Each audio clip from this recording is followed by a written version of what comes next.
One thing I know about you is that you value your growth.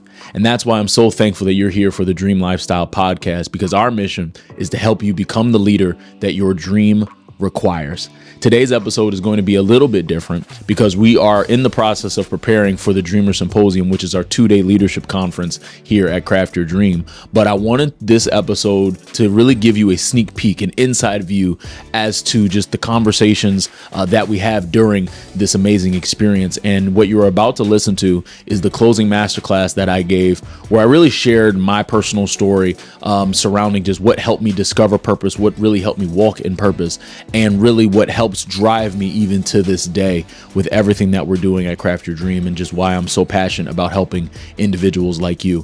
And so as you get ready to listen to this episode, I want to first, again, just tell you about the symposium because I'd love to have you there. It is a 2-day leadership conference where you are going to set 3 big goals, and you are truly going to work on a strategy that you're actually going to achieve, a strategy that you're actually going to execute on, so that way you can actually just see those results in your life. So if you're the type of individual, whether you're in ministry, whether you're in corporate, whether you're an entrepreneur, and you have a whole lot of ideas, but you're ready to actually see some results, this is the place for you, and I know it will change your life. And so I'd encourage you to sign up right now at dreamersymposium.com. It's happening December 5th and 6th. And with all that being said, enjoy today's episode where we're talking about the stakes of success.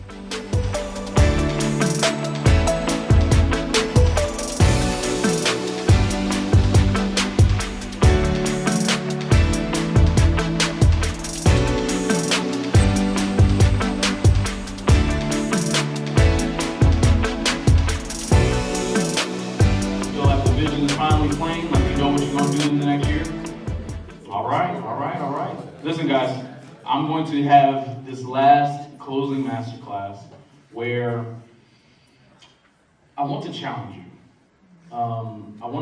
And so the topic of this closing class is the stakes of success. The stakes of success.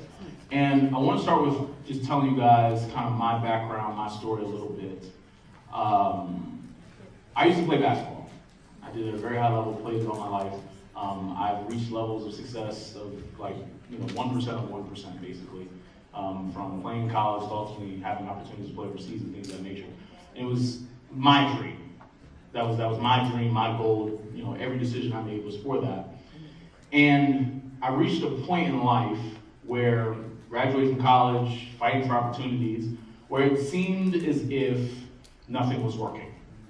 It seemed as if every attempt I made to get my foot in the door seemed, at that point in time, I'd also started Craft Your Dream, and I was just figuring that out, had no idea what the heck I was doing. I hit a real standstill. To what Dr. Moore was talking about, like that cap. And the thing about this cap was, it wasn't even so much anybody else's doing. I just felt it every single day. Because while I have friends of mine who are in the NBA, overseas, making amazing money, doing all the things that I dreamed of doing, here I am, graduated from college, at home, in my mama's basement, family looking a mess, and just navigating a storm. For context, in 2018, my father went away to prison for something he did not do. And that was really an earth-shattering experience for me, simply because, my father's my hero. And I have to understand everything that you're sitting in right now and experiencing is a part of his hard work. This opportunity for us to be in here is a result of his faithfulness. And I was able to witness it. So I know what it means to build stuff. I've seen it up close. But you also have to keep in mind, I'm, let's say, 21, 22 at the time, to where the same person that you look up to, your model, is taken from you. Unexplainably, it's totally unfair. And you're out of college, you have a dream, you're trying to pursue it, no opportunities, right? You're an adult, so you're trying to have to figure out how to make money and all these things. And I found myself worrying about a lot because I had to figure out how to be a man, just because, again, that transition into adulthood is a monster. Hello, somebody. Right? that transition is a monster. But I also had to figure out how to make money. Because I was also in a position where it seemed as if, I barely had enough. Like, it seemed like my account never stayed above $50. It seemed like when I did get paid, that money flew out faster than it came in. And I was just in the space of, my life has to be more than this. And so I even reached a point where, I was talking to multiple people, right? The accountability, the coaching, pastoring, right? People encouraging me and all these different things. But then I ended up reaching a space where I said, okay, I'm talking to all these people, I'm sharing my feelings and all this stuff. And I'm not knocking, talking to people. But it made me realize that wasn't going to solve the problem. That wasn't going to solve the problem. It helped me feel good. Right? Like, I felt better. I felt relieved after, you share and, this is what I'm going through, this is how I feel. But maybe like 5-10 minutes after the conversation, that same weight of life just came right back on me. And all of that changed January 21st in 2020. Because, again, my day-to-day was just heavy. I was in a space where never had enough money. The story I was telling myself was that I was a failure. I felt less than enough. Like, I just felt less than completely.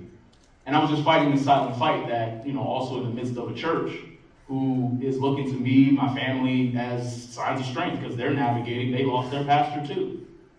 And so I was navigating a lot of things. And again, just living every day with the weight of life. And on January 21st in 2020, I experienced something absolutely life-changing.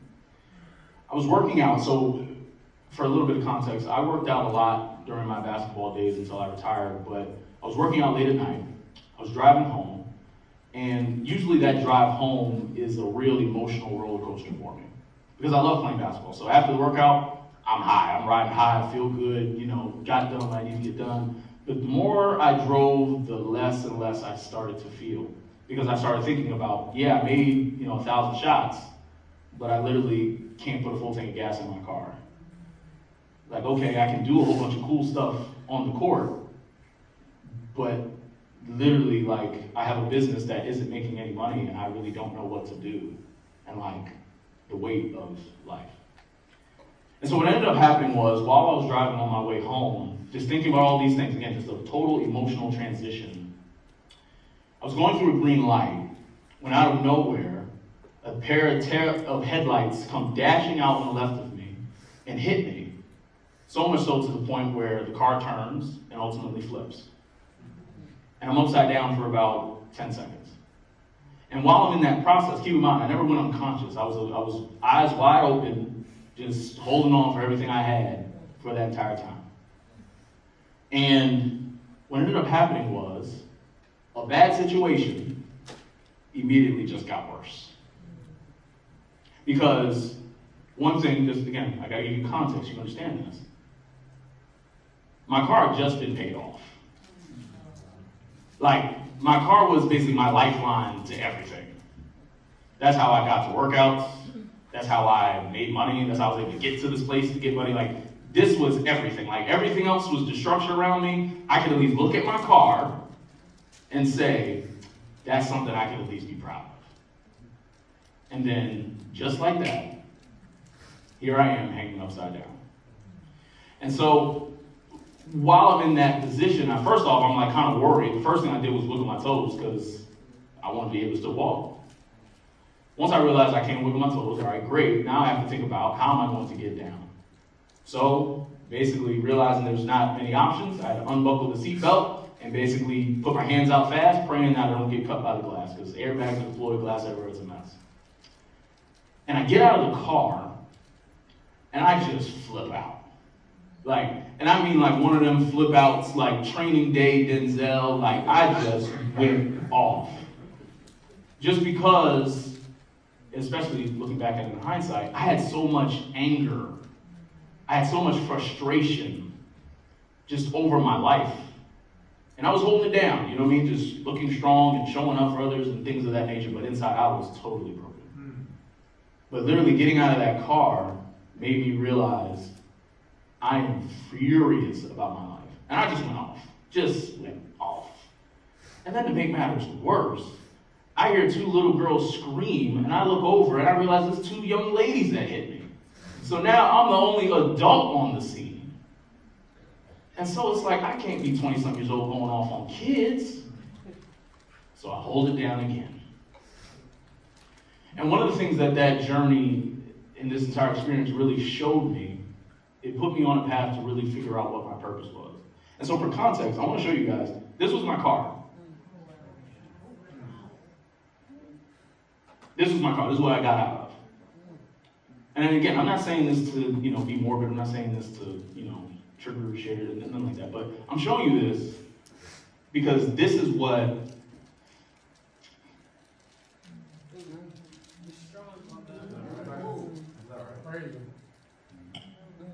got me towards my purpose. And I know it's real sexy when you think about finding your purpose and it's like some, great process. But honestly, purpose, discovering it comes from your greatest of pains. Because after this experience, I really started asking myself the real questions. If I had gone that night, was I happy with everything I'd done? And keep in mind, I'd done some pretty cool stuff. I, became a walk-on, got a scholarship, played overseas. I had done some pretty cool stuff, but I had done it in an arena that like 10% of people even care about. When I looked at my life, I realized if that's all I've done was play basketball, and even though I did it, I achieved the dream. It's not enough. And so, along with even just figuring out what's my purpose, I started thinking about, how would people even find out that I died? And I started literally picturing my mom getting a text, call, Pop's figuring out while he's in prison, just the reaction of church members. It's just wait a minute, this could have really changed everything. Just like that. And I'm sharing this with you all because what I want you to understand is that what you wrote down for next year is so much bigger than you. It's so much bigger than you. A lot of people ask me, why am I so driven? Why am I, because again, I hold people accountable because we got things to do. But a lot of it came from that experience. Because I knew that if I am going to go, which again, we all going to go one day, no time soon, praise the Lord, but we're going to go one day, I want to make sure I look back at everything I've done. And I'm not only proud of it, but I know that other people are better because of it. Right. That's how you stop procrastinating. That's how you get out of your own way. It was after that situation, I made a decision that everything I did with my life would benefit others. And I know that a lot of people look at me like I live a perfect life and everything's great. And that's cool, but I am not without storms. I am not without troubles. But one thing I can tell you, when it comes to those storms and troubles and obstacles, I will not let it stop me from helping other people and do what I was called to do here on this earth. I will not allow it. I will not allow anything get in the way of me operating my purpose, which is to help you guys achieve your goals. That's why I do this. So whether it could have been one person here, I was going to do it like this. That's It could right. be millions. That's right. Because I understand it's bigger than me. Way bigger than me. And what you wrote down is way bigger than you. So as you think about your strategy that you put together, as you think about just the steps you need to take once you leave here, I don't want you to do it thinking about, okay, well, this is how my life can become better and everything like that. I want you to think about the other people who are going to be better as a result of your commitment. I want you to think about your kids. I want you to think about your family members. I want you to think about your friends and the example you'll be able to set to call them higher. Not so you can have a higher salary, not so that you can have more followers or platform. All that stuff is fickle and go away just like that. But when you think about impact and you think about changing other people's lives, that lasts forever. That lasts forever. So as we close out the symposium, the last thing that I just want everyone here to know, when it comes to your dreams and your goals, there are people counting on you. Counting on you to achieve it. Not they wished it for you to achieve it. Like, understand, they're counting on you. Your children are counting on you. Your friends are counting on you. They may not know it. They might not know it. Because you could very well be called to guide them to better, to guide them to higher. But you have to take your assignment seriously. Which is why I don't want anyone here to leave this place. Hear me and hear me well. We spent an entire day getting very clear on what we want to do in the new year.